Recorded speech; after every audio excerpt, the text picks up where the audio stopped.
Look, we're going to go on a little bit of a journey and hear about how the book came about. Then we're going to have some music, and towards the end of that of the day, Louise will have her books for us to have a look at and even sign and buy. I think what we'd all like to know is what inspired you to write the poems. What inspired me was basically to give people hope. A firm believer that hope's the way, and I just felt that I wanted to do something a little bit different, and so I started writing, thinking that it was probably going to be a story about hope. And suddenly the poems just came, and I was doing poetry, which I'd never done before. So that was 3 years ago.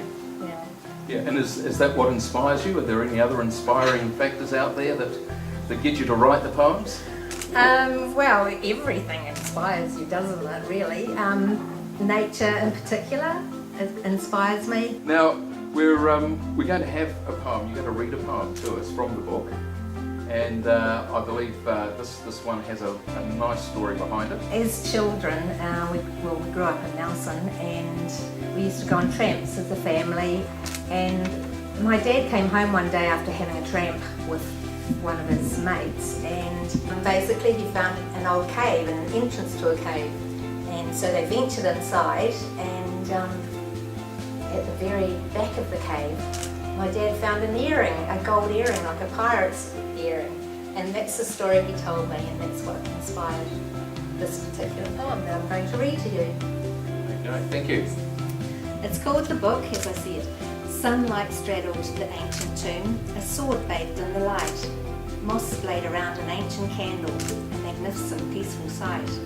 The air, the damp was laden with the fires of yesteryear. A long forgotten book we found in an old discarded trunk. Wheeling it out, we found it there. A dove flew out, but was nowhere.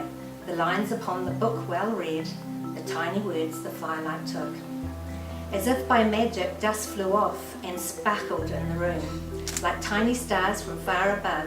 Starlight, we never knew. The book said, we read quite slow, take my hand and leadeth me further from this land. One day you'll find you'll reach it be an island in the sun. Thank you.